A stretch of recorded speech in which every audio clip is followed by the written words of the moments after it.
disrupted. America that I fought for. Weird thing to happen. Hello, one and all. Welcome to this edition of Kitz Corner. Been a fantastic day so far. So I want to bring up this article because a lot of people get misrepresentations of how different Canada is from the United States. And even though that we're kind of more of a milquetoast, kind of Ned Flanders kind of style country, as people refer to us to, we too, Canadians, feel the burden of psychotic, warmongering, authoritarian oligarchs that are entrenching their corruption into the corrosion of our nations that we so hardly support and love. And I can think of no better example than this article from Bloomberg that points this out. So, this is from Bloomberg in the United States, but they wrote this article saying that housing crisis, packed hospitals, and food lines, even in Canada? Which that headline alone reminds me of when Jim Carrey first started getting into Hollywood. He did a stand-up routine explaining to people of California what Canada is like, and he jokingly said that Canada is like a frozen, hostile wasteland. It's a frozen tundra. And we had pet caribous, and we snowshoed our ways to schools.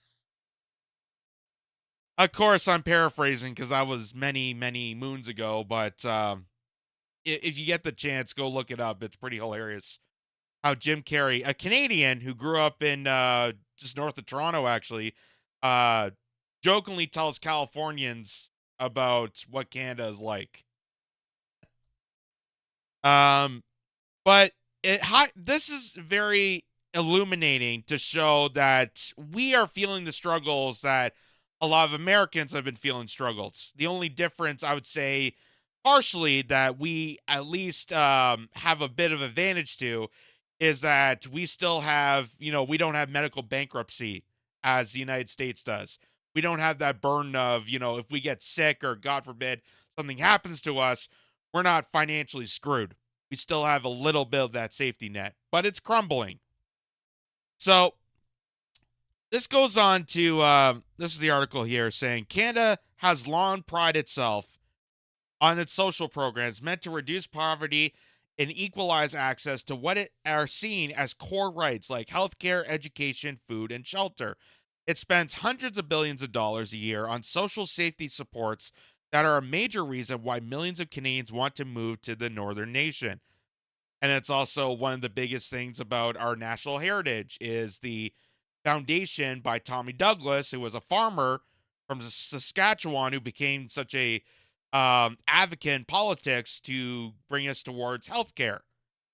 And it is part of our national identity that we have a basic universal coverage for everybody, for all Canadian citizens. But key parts of a safety net are fraying, in some cases badly. In 2013, Canada ranked 13 out of the 170 countries in meeting the basic needs of citizens, according to data tracked by Social Progress Imperative. By 2023, it had fallen to 39th, in the large part because of lack of affordable housing.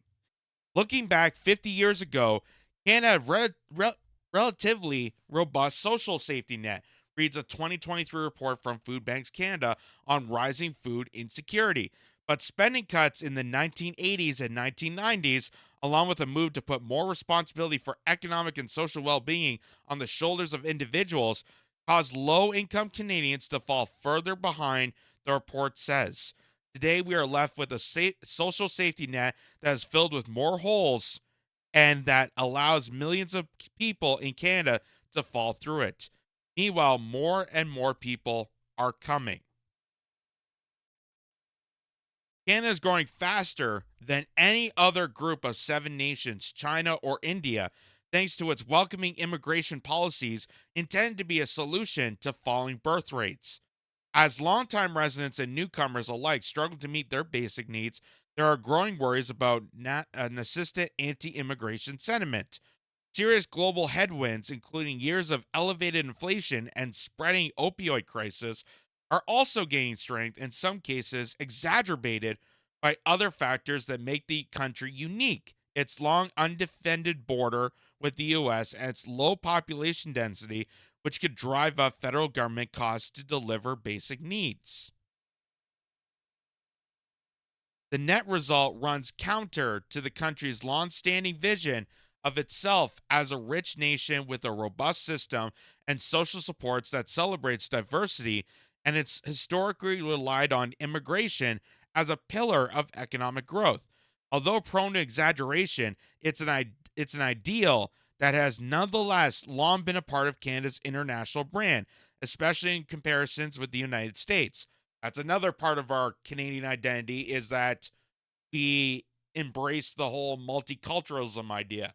We embrace that immigrants come to this country, they help form the nation, and a lot of the times they bring their cultures, their identities, and parts of their world into our world. So we have, a differences in ethnicities and food and cultures and music, and we share one another. We have this kind of, uniformity to that. In global terms, Canada still stacks up well, and its decentralized system of government means no one entity is to blame for its failings.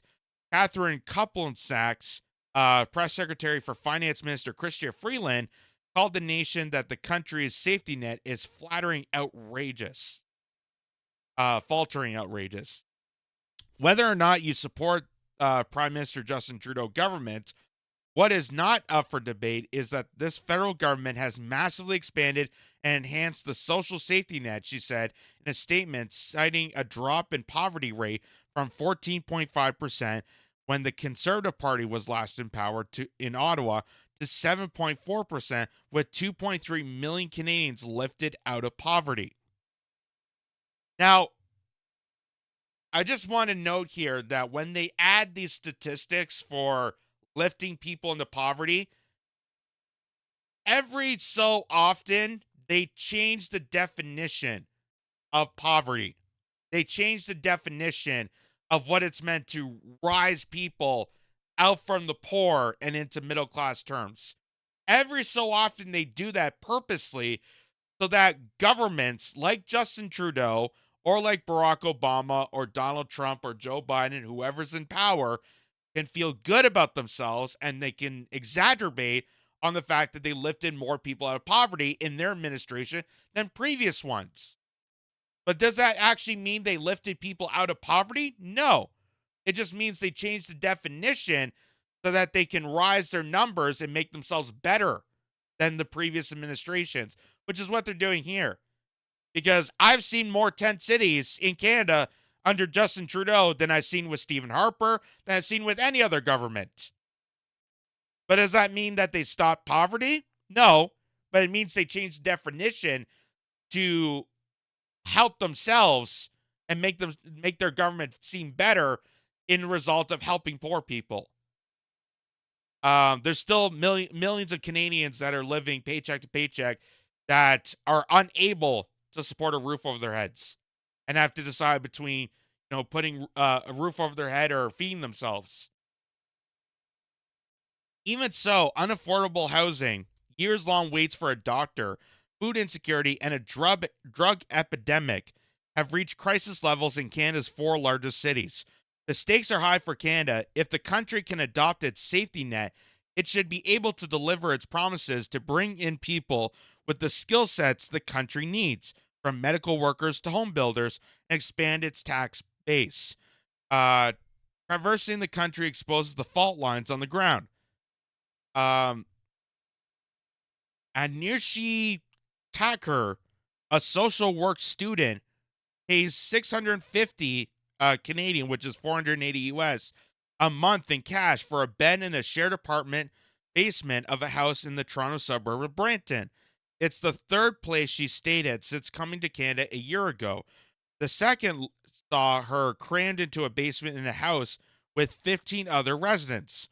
She's one of more than 1 million international students in Canada as the end of 2023, a group that has tripled in the last decade and until recently had no cap. More than half of these new arrivals end up in Ontario, mostly around Toronto, one of the most diverse cities in the world, but increasingly short on homes. International students can pay 5 times as much for school, including multiple semesters up front, and arrive unprepared for the reality of Canada's housing market. Before she left India, Tacker consisted her studies in the UK, Australia, and the US, but says she chose Canada because it seemed to offer the best long term prospects for success. Although grateful for the opportunities that do exist, she says she wishes she'd chosen differently, and housing is a big part of why. My friends are calling and they're crying. This is the way a human lives. Excuse me, they're living like animals. Toronto is is one at the epicenter of the country's biggest housing crisis, where scarce supply coupled with a population boom have led to a massive run-up in prices. Canada's largest city is also the country's financial center, home to billionaire grocers, the country's wealthiest bankers, and celebrities, including Drake, making the contrast between have and have-nots particularly stark.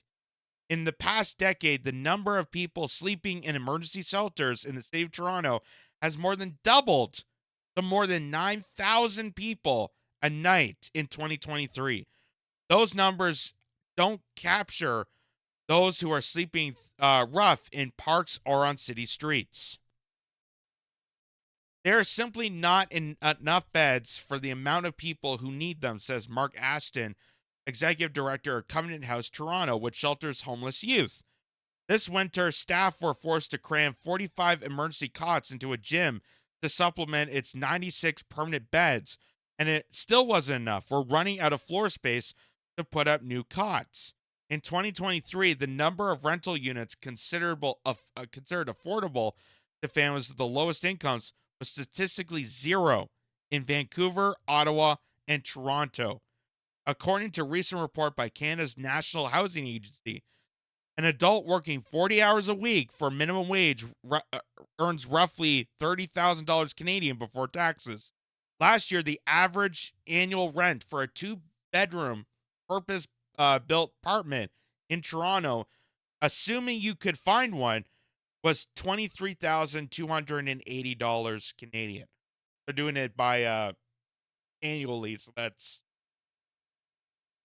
correct me if I'm wrong, that's about 1800 a month, 1900. I'm not a mathematician, so forgive me if I'm wrong.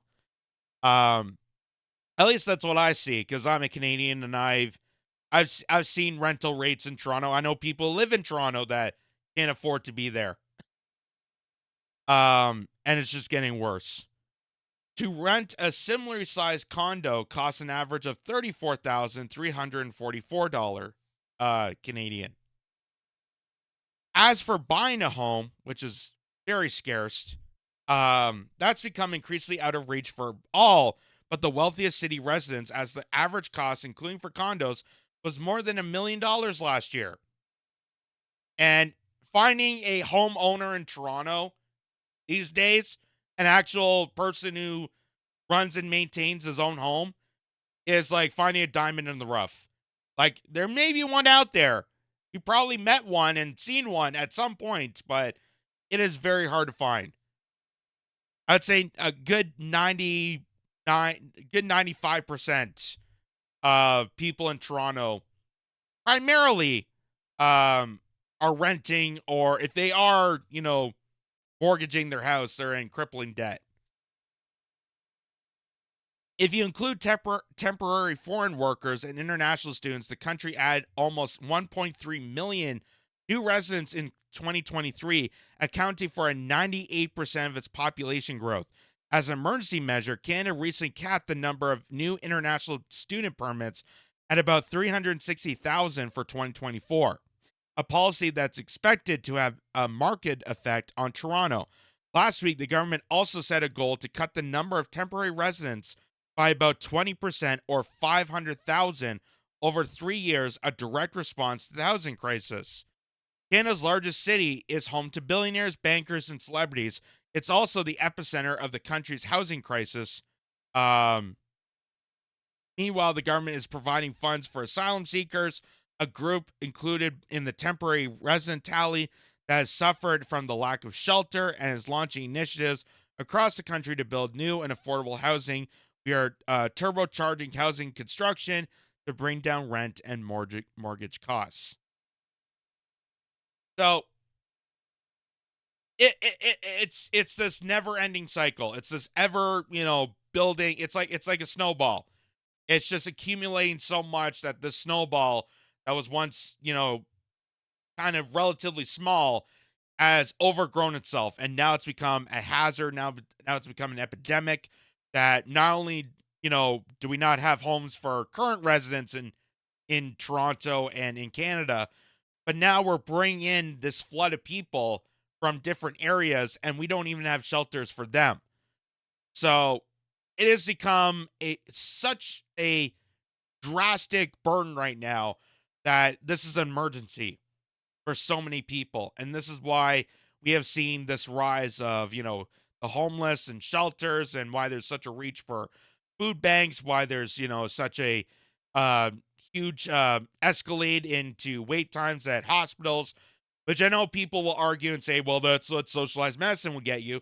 But the problem with this is, it's not the fact that it's socialized medicine, it's the fact that we don't invest into upkeeping socialized medicine. You look at other countries that have universal basic coverage in other parts of the world, and they look at their healthcare, they look at their statistics, and they try to figure out how best to invest their money to keep healthcare afloat, because that is the big pillar when it comes to having a strong society and having a strong nation, is making sure that your citizens are well kept. And if you don't have reliable healthcare, you don't have that access to those people, then society will collapse. You're going to lose one of those pillars. Same with education, same with infrastructure.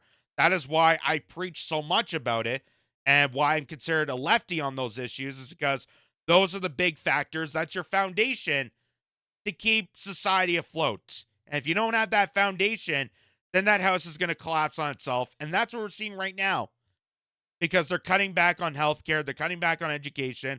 We're losing infrastructure, we're losing our manufacturing base.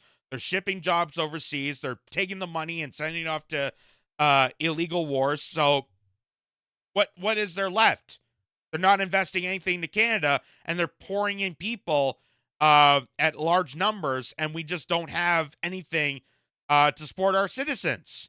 We don't have anything to support our citizens, and we're pouring in people into the nation, and we don't have anything for them either. So it's just an absolute mess. And that's what people are starting to figure out. It's not a left versus right issue, it's a class issue. It's the fact that we are segregating, and we're just pouring in people um and having a brawl against, the middle class, and having this kind of enacted civil war between people of the middle class on both sides of the aisle, while the oligarchy, the people that are running this country, are completely rejecting the protection of Canada, rejecting the notion of upkeeping and investing into our people. They just could not care less. So I also wanted to point this out when I was looking into this article here. I found this too. And I think I've shown this before on a different page, but I want to show it again. Because when they mention about building more housing, which I agree, that's a big issue. We don't have enough, properties to house these people. And I think maybe, we need to look at our country, because it is the second largest country. And we do have such a low density population in certain areas, that maybe we should look into more building of houses that would also create jobs. But the other thing too, and this is another surprising statistic that doesn't get mentioned, is the amount of abandoned properties that we have in Canada. A lot of these abandoned buildings that are still relatively structured, they're still relatively um, accessible, but we don't have the initiative. We don't have the initiative. We don't have the spunk. We don't have investment. We don't have anything to do with the upkeeping of these buildings. So this is an article from Canadian Real Estate Wealth, And they said study estimates over 1,340,000 empty homes in Canada. So that's a shocking statistic to show how um how the housing price has elevated and skyrocketed. Not just the lack of buildings there are, but also just the unaffordable aspect that there are homes out there that are not being obtained by people because people cannot reach to the mark to afford these homes. And I've seen trends now on social media where people are doing kind of memes of showing how much their parents paid for a home back in the day in like the 80s or early or the 70s or 60s whenever they purchased their houses compared to what it's like to buy a home today, and the numbers are just astronomically off the roof, and they just don't even keep up with current inflation, because over time it will increase, but to today's numbers it's astronomically through the roof. It's beyond what is expected to be paid for a home, and that's just insane. That is just absolutely insane, and something that needs to be addressed, something that needs to be um there needs to be some initiative to that. But of course, we have a government right now that is more focused on stopping hate speech and the LGBTQ and trans rights and sending our money off to Ukraine, because why would we abandon Ukraine when we can abandon Canada? That's our current government. So, surprise, we're just like America. And I hate to break the news to all the celebrities that I can't believe still to this day are saying that they want to move to Canada when Donald Trump, if Donald Trump does get reelected. I hear now celebrities are like really hyped up on it. They're doubling down. Like, if he gets reelected again, I'm taking that plane right up to Canada and I'm going to live up there. Just note, we're basically you. We're basically America. The only difference is we have at least the kind of stability that if I had to go to the doctor, or if I had to go to a clinic, or if something happened to me, I at least don't have to worry about medical bankruptcy. At least I don't have that stress on me. And I couldn't imagine having that stress on me, because I read so many reports about Americans having to financially burn themselves. I've seen, articles where people are um so overwhelmed with medical expenses that they just don't have the will to live. And I just couldn't imagine that as a Canadian. That's why I'm so fortunate. That's why I'm so passionate on keeping healthcare and investing into these strong pillars of society, that foundation that keeps this nation afloat, instead of spending it on foreign wars that we know are just going to slaughter and kill and cause more crises for years to come. But this is again showing the disconnect between the classes, the elites that rule over us, that just tell us, do as we say, not as we do, and the middle class workers that are becoming more poor and hitting more of that poverty line, that are basically trying everything they can at last resort to keep their ends meet.